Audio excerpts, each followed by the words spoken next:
દીકરી વાલનો દરિયો.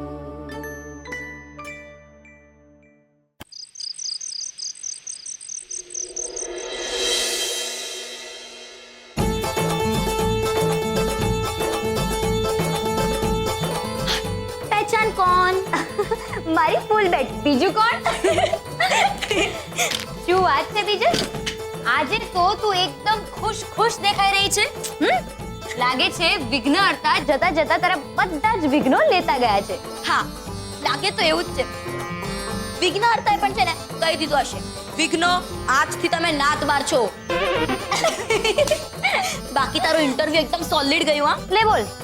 તું તો વિસર્જન પછી પ્રેક્ટિસમાં ગઈ હતી, તો તે તો વિડિયો જોયો જ નથી, તો સોલિડ ક્યાંથી થઈ ગયો? વેકુ કઈ પણ બોલે છે. એ હું ફેંકતી નથી કિંજલ. આપણે છે ને ડિજિટલ ઇન્ડિયામાં રહીએ છીએ. ઓહ, હા, એટલે કોઈ આપણને ફોન પર લિંક મોકલે ને તો વિડિયો આપણે જોઈ શકીએ. અચ્છા. ઓહો, મતલબ તું લિંક જોડે લિંક થઈને એબ્રાહમ લિંકન થઈ ગઈ એમ ને? ખરાબ, બહુ ખરાબ. ખબર છે. બીજું શું કહું, રૂપેશની સાથે મારી હમણાં જ વાત થઈ. આપણો ઇન્ટરવ્યુ વાળો વિડિયો વાયરલ થઈ ગયો છે. બધા ફોરવર્ડ કરી રહ્યા છે અને શેર પણ કરી રહ્યા છે. અરે એ તો થવાનું જ. અને તમને ખબર છે મજાની વાત શું છે? શું છે? કિંજલ, તને યાદ છે તે મને ગઈકાલે સમજાવેલું કે બીજલ અપસેટ નહીં થવાનું, સ્વાતિ જીતવા માટે પોલિટિક્સ રમશે.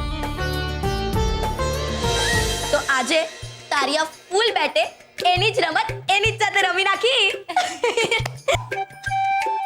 એટલે એમ સેજલ દીદી કે ગઈકાલે સ્વાતિ મને કિંજલના ફોટા વાળો છાપું બતાડીને હેરાન કરતી હતી ને,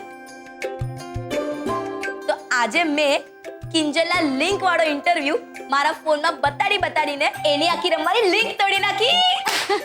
क्या बात है, क्या बात है, क्या बात. તુસી ગ્રેટ હો બીજલ. અને હા, પછી શું થયું? પછી તો બિચારીને 50 રાઉન્ડ મારવા જ પડ્યા. Hip hip hurray, hip hip hurray, hip hip hurray. ચૂપ ચૂપ ચૂપ છોકરીઓ ચૂપ થઈ જાઓ. અંદર તમારા પપ્પા સૂતા છે. અરે ઘડિયાળ તો જુઓ. સોરી. ચૂપ ચૂપ ચૂપ ચૂપ. બસ હવે ચૂપ. બહુ મજાક થઈ ગઈ. હા, બાકી એક વાતનો મને બહુ આનંદ છે કે ગણપતિ બાપા ગયા ને તો બધું હેમ ખેમ પાર પાડીને ગયા. એટલે હું વિચારતી હતી કે મેં લીધેલી માનતા પૂરી કરવાની શરૂઆત કરી જ દઉં. બાપ રે, તને આ માનતાનું ગજબનું સૂજી આવે છે મમ્મી.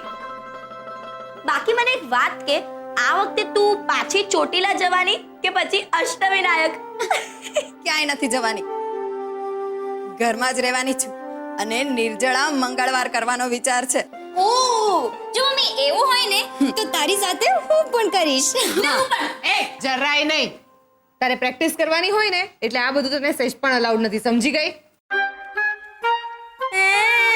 સેજ પણ અલગ નથી, સમજી ગઈ? એટલે તમને બેવને હા ને મને એકલીને જ ના. કેમ ભાઈ? અરે એટલા માટે કે તારા નામમાં જલ આવે છે ને એટલે તારે નિર્જળા ઉપવાસ ના કરાય. ઓહ, એટલે કે મારા નામમાં બી જલ આવે છે, તો પછી મમ્મી સે જલ કી જલ એનું શું? હા નહીં, માફ કરી દો બેન. તમને હાથ જોડ્યા. તમારી પાસે તો દરેક જવાબ રેડી જ હોય છે. બાકી એક વાત તો છે, મારી ત્રણેય દીકરીઓના નામમાં જલ એટલે કે પાણી આવે છે ને, એટલે જ મારી ત્રણેય દીકરીઓ પાણીદાર એટલે કે જોરદાર છે. ચૂપ. તમારા પપ્પા અંદર સુતા છે. સોરી. બહુ તોફાન કરો છો. અને હા, એટલે તમે ત્રણ જણીઓ પણ સૂઈ જાઓ. જાઓ. મમ્મી એક મિનિટ. શું થયું? લ્યો, સૂઈ ગયા.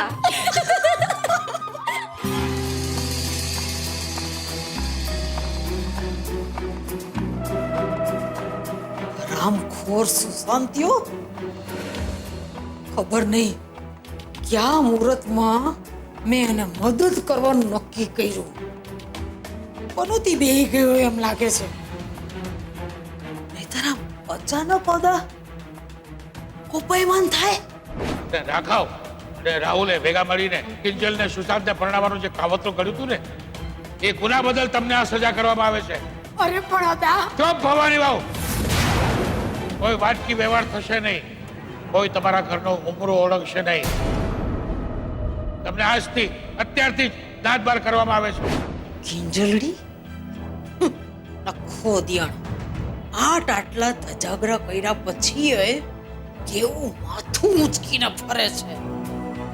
અને આય મારા કાનુડાને પોલીસ ગોતતી ફરે છે. તમે રાહુલના મમ્મી છો? હા સાહેબ, ક્યાં છે રાહુલ? બોલાવો એમને. રાહુલ તો ઘરમાં નથી અત્યારે. રાહુલે કઈ લીલા રચી છે? બા, તમારા રાહુલે લીલા નથી રચી, કાંડ કર્યું છે, કાંડ. એક મહિલા કિંજલ ભટ્ટને ખોટી રીતે બદનામ કરવાનો કાંડ કર્યો છે. મારી પાસે સર્ચ વોરંટ પણ છે. બાકી રહી ગઈ તી મારા જ ઘરની અપલખની સરોજ. મને કે છે મને કે મારો કાનુડો મારા કારણે મંઠી ગયો છે. હાલી નીકળી છે. આમ ઊંધું ઊંધું નહીં બોલો બા. આ બધું તમારા લોકોના કારણે જ થયું છે. તમે અને રાહુલ. અરે મારી માવડી કાંઈ સુસ્તું નથી. શું કરવું? આમાંથી તું સરકવાનો માર્ગ બતાવ. એ મારી માં મારા કાનુડાની રક્ષા કરજે હો. રક્ષા કરજે ની રક્ષા કરજે.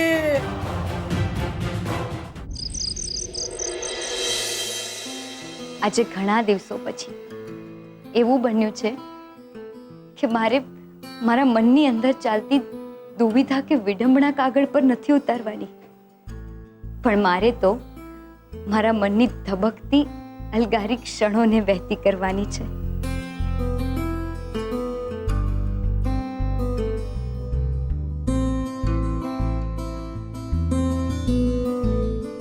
કોઈને માફ કર્યાની એક મુક્તિનો અનુભવ, એ હળવાશ, એ આનંદથી છલકતું મન, હું ને મારી આ કલમ. એવું લાગી રહ્યું છે કે હવે સુશાંત ક્યાંય નથી, સાવ ભૂસાઈ ગયો. સુશાંત નામનું ચેપ્ટર પૂરું.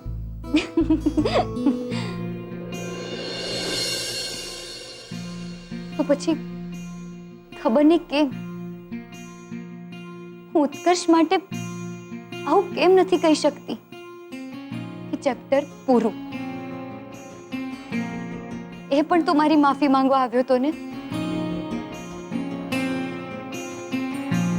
પણ કદાચ ત્યારે મને આ માફી મુક્તિનો મતલબ નહોતો સમજાયો, માફી મુક્તિની સમજ નહોતી. પણ આજે સમય જતા ખાલીપાની સાથે સાથે જીવતા અને એક મિત્રની ઉણપને અનુભવ કરતા કરતા હું આ માફી શબ્દનો અર્થ સમજી ગઈ. બસ હવે પ્રતીક્ષા છે એ દિવસની જ્યારે ઉત્કર્ષ પણ માફીનું મહત્વ સમજી જશે.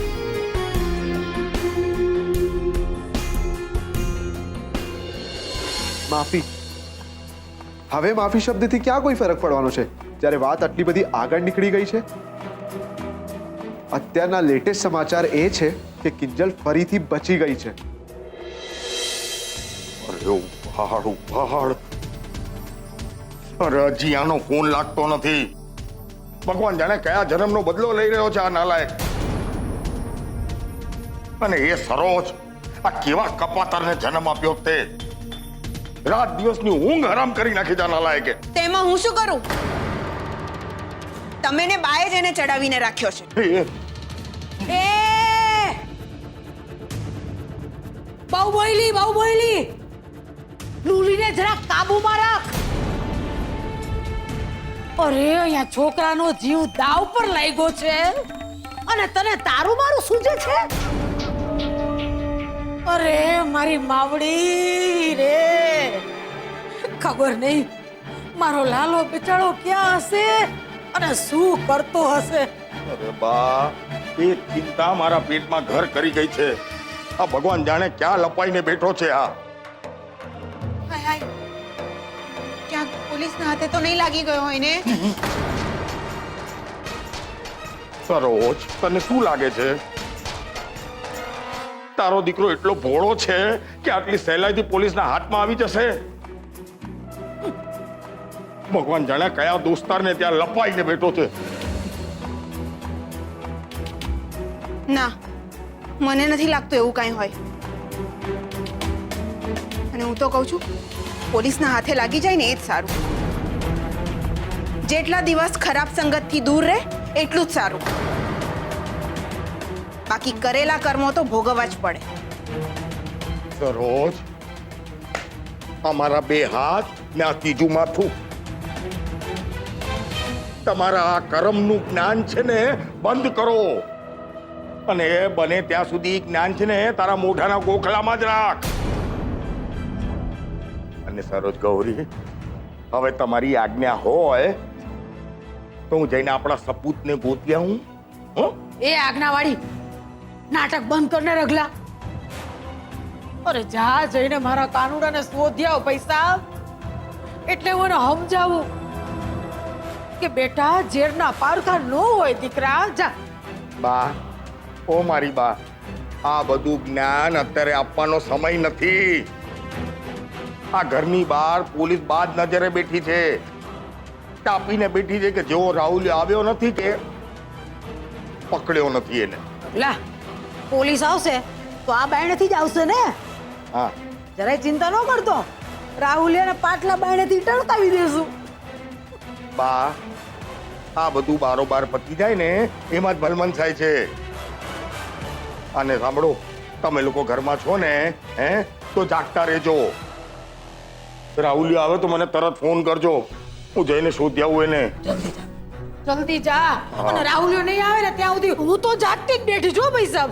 સારું બા, તો તમે જાગી રહ્યા છો ને, તો પછી હું જઈને સૂઈ જાઉં, કારણ કે મને બહુ ઊંઘ આવી રહી છે. લે બોલો, એલી કઈ માટીની ઘડાયેલી છો તું? પોતાના દીકરાની નથી પડી. બોલો. અરે હું આ પડખા બદલતી હતી તો અહીં આવીને ગુડાણી. અને તારે હવે પલંગ માપવા જાવો છે? જા જા ઘોરા, અને સપના જો ઉતા ઉતા જા. બા, ખુલ્લી આંખે ખોટી વ્યક્તિઓને સાથ આપવા કરતા બંધ આંખે સપના જોવા સારા.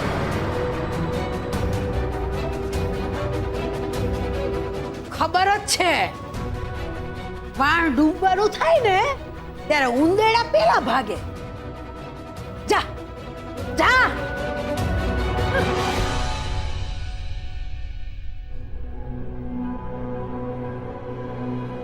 હે ભગવાન, મને માફ કરી દેજો. મેં મારી રીતે આ લોકોને સુધારવાના બનતા પ્રયત્ન કરી લીધા, પણ જો એમને સુધરવું જ ના હોય તો પછી ભલે સોટી વાગે ચમ ચમ, વિદ્યા આવે ધમ ધમ. રે ઉંદેડી, પાછી વાંકા ચોટી ગઈ. જા તારા દરમાં જઈને ભરાઈ જા. જા.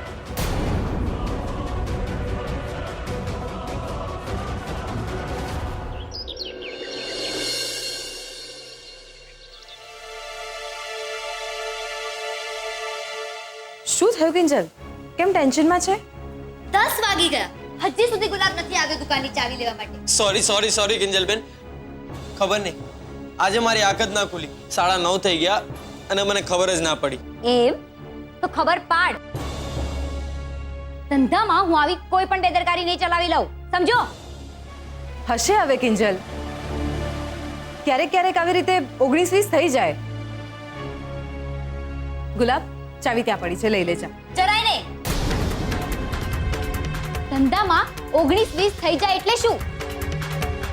અને મોઢો પડ્યો એટલે શું? હા, ઊંઘ આવી ગઈ હતી, ભાઈ સાહેબને ઊંઘ આવી ગઈ હતી. કહી દઉં છું, ધંધામાં બેદરકારી નહીં ચાલે, સમજો? કિંજલ, શું થઈ જાય છે તને અચાનકથી? અને તું ગુલાબની સાથે આવી કેવી રીતે વાત કરી રહી છે? સેજલબેન, તમે રહેવા દો. આમ મન પર ના લ્યો. કિંજલબેન મારા બોસ છે અને જે મારાથી ભૂલ થાય તો એમને મને ખીજાવવાનો પૂરો હક છે. એમ તો એ હકને નાતે જ કહું છું કે ક્યારેક ક્યારેક ધંધામાં 19-20 થવું જોઈએ. શું? એટલે એમ કે ક્યારેક ક્યારેક આમ મોડા ઉઠી લેવું જોઈએ.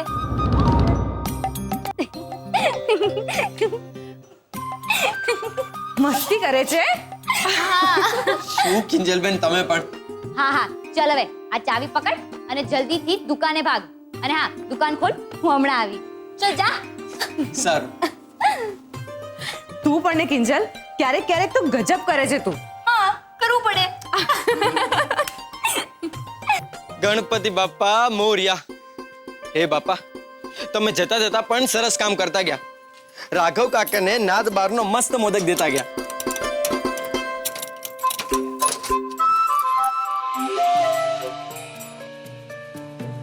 આ શું લખ્યું છે? સુરત મહાનગરપાલિકા.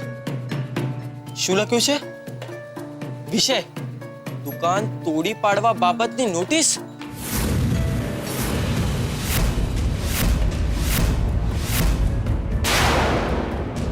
ઉતારીની આ વાત તો મારે કિંજલબેનને હમણાં ને હમણાં જ કહેવી પડશે.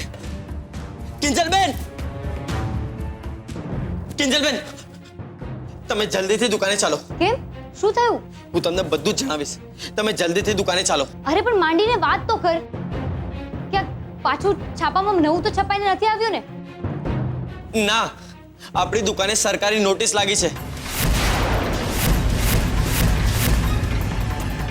શું? હા, એ લોકો આપણી દુકાન તોડી પાડવાના છે.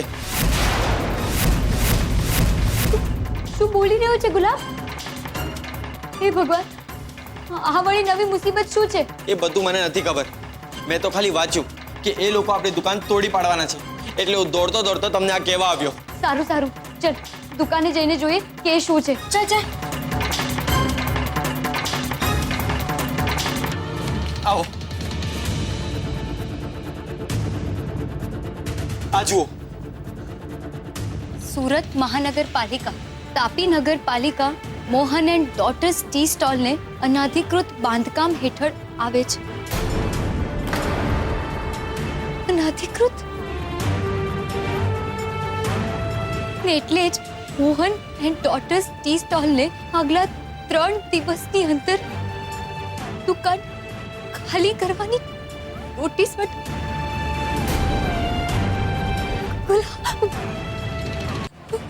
અને આ 3 દિવસની નોટિસ પાછળ સરકારી હેતુ એટલો જ છે ટી સ્ટોલમાં કામ કરતા લોકોની કોઈ જાનહાનિ ના થાય.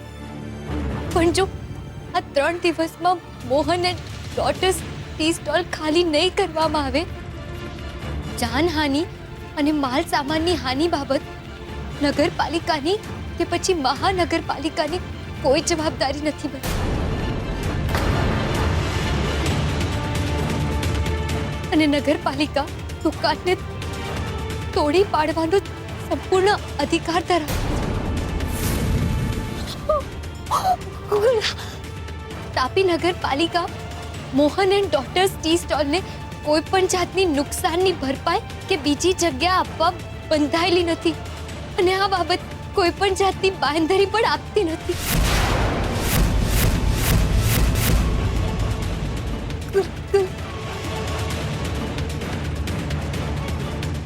કિંજલબેન, આ બધું શું લખ્યું છે? આપણી દુકાન અને એ પણ ગેરકાયદેસર. એ કેવી રીતે બની શકે કિંજલબેન? નાનેથી મોટો થયો છું દુકાનમાં. કિંજલબેન, આજે થોડાક દિવસ પહેલા તો આપણે 25મા વર્ષની ઉજવણી કરી છે દુકાનની. ગુલાબ, હું પણ એ જ વિચારી રહી છું. નથી આપણે 1 ઇંચનું છાપરું વધાર્યું કે નથી આપણે બીજો માળ બાંધ્યો, તો પછી આ નોટિસ આવી તો આવી કેવી રીતે? અને પાછું લખ્યું છે કે 3 દિવસમાં દુકાન ખાલી કરવાની છે. જો ગુલાબ, મને લાગે છે અત્યારે આપણે આ બધી વાત કરવા કરતા આ નોટિસનો જવાબ આપવો જોઈએ અને એના માટે આપણે કોઈ સારા વકીલનો સંપર્ક કરવો પડશે. હા.